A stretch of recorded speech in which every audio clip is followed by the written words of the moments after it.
In the grand tapestry of human history, there are moments when the very course of civilization shifts, not with the slow grinding force of geological time, but with the sudden explosive energy of an idea whose time has come. The late 18th century was such a moment. Across a vast and rugged continent, a new kind of society was stirring, a collective consciousness awakening to the possibilities of self-determination. This was not merely a squabble over taxes or territory. It was a profound and perilous experiment in governance, a challenge to the long-established order of kings and empires. The American Revolution was a crucible, a trial by fire that tested the limits of human endurance, conviction, and ingenuity. It was a conflict fought not only on battlefields, from the snow-swept forests of the north to the sweltering marshlands of the south, but also in the minds and hearts of a remarkable cast of characters. These were individuals of extraordinary complexity, visionaries and pragmatists, soldiers and scholars, idealists and architects. They were driven by a potent mix of high-minded philosophy and raw personal ambition, their struggles mirroring the larger struggle of a nation straining to be born. In our journey today, we will explore the lives of these pivotal figures. Well, in the heart of this nascent rebellion, one figure emerges standing like a great oak against the storm: George Washington. He was not a natural-born revolutionary, a Virginian planter, more accustomed to surveying fields than commanding armies. Early military career in service of the British Crown marked by bravery and blunders, a formative period, teaching harsh lessons about frontier warfare. Forged by the frontier, quiet resilience, unshakable sense of duty. When the Second Continental Congress sought a commander, all eyes turned to him. It was a monumental, almost impossible task. He was to lead a patchwork force of farmers, merchants, artisans, ill-equipped, poorly trained, often unpaid, against the most formidable military power on earth. His early campaigns were a litany of retreats and near disasters, a desperate struggle for survival. The retreat from New York, the harrowing winter at Valley Forge, these were moments that would have broken a lesser man. Yet it was in these darkest hours that Washington's true genius for leadership became apparent. He was not a brilliant battlefield tactician in the classical sense, but he was a master of survival and inspiration. He understood that the preservation of the Continental Army itself was the key to victory. So, while Washington forged a nation on the battlefield, another Virginian, Thomas Jefferson, was shaping its soul with the written word. A man of the Enlightenment whose intellect roamed science, architecture, agriculture, philosophy. Monticello was his experiment in living, perched as if to glimpse the horizon of human possibility. In a small Philadelphia room, he drafted a declaration to justify separation.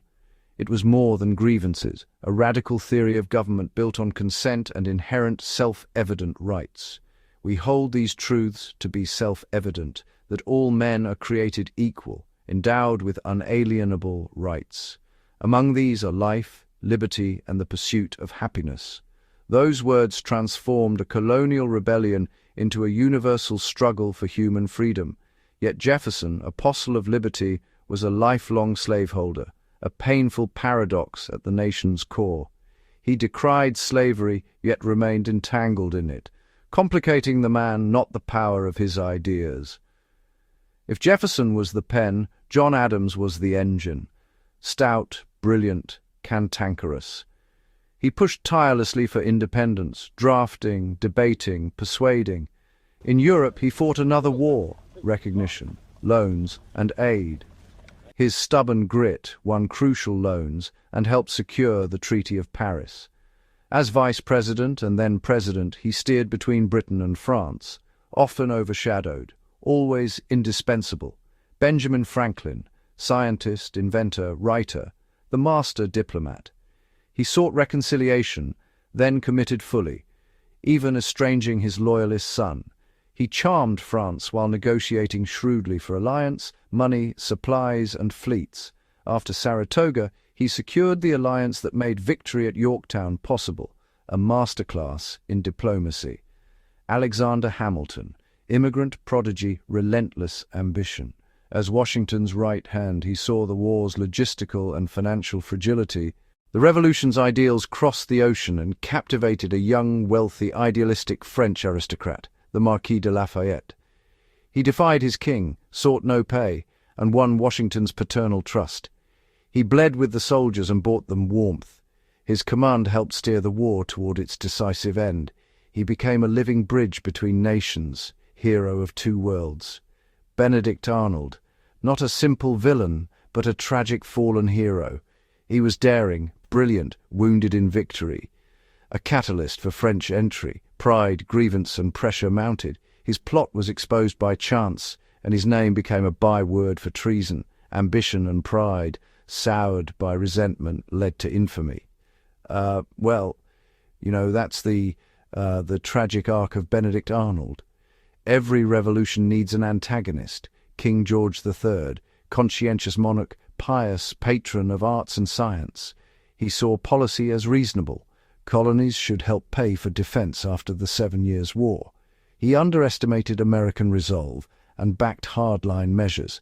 Grievances hardened his resolve. Defeat brought humiliation. If we do not get the better of them, he stood as the old order against an irresistible new force. Revolutions ignite with sparks carried by ordinary people. Paul Revere, silversmith and connector. His ride crowned a sophisticated alarm network. 1 if by land, 2 if by sea. He warned leaders and mobilized Minutemen. Though captured, the alarms spread like wildfire. In Boston's crucible, Samuel Adams mastered agitation and organization, a failed businessman, but a political genius who channeled popular discontent into power. He organized protests, penned incendiary essays, sensed the people's mood. He framed events to keep the flame burning. He likely didn't throw the tea. He orchestrated the moment that forced the intolerable acts and united the colonies. He built networks to share news and coordinate resistance, the machinery of revolution.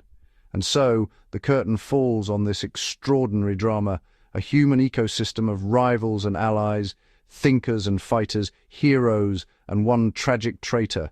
They forged a nation from rebellion, facing impossible odds. Victory was a beginning, the challenge to live up to the ideals for which they fought. The words stood in stark contrast to bondage, a paradox at the nation's birth. The revolution began a long process of striving, failing, and striving again. Their legacy is not a static monument, but a living inheritance, questions and challenges handed down. How do we balance liberty and order? What is the price of unity? How do we ensure the promise of equality extends to every member of society?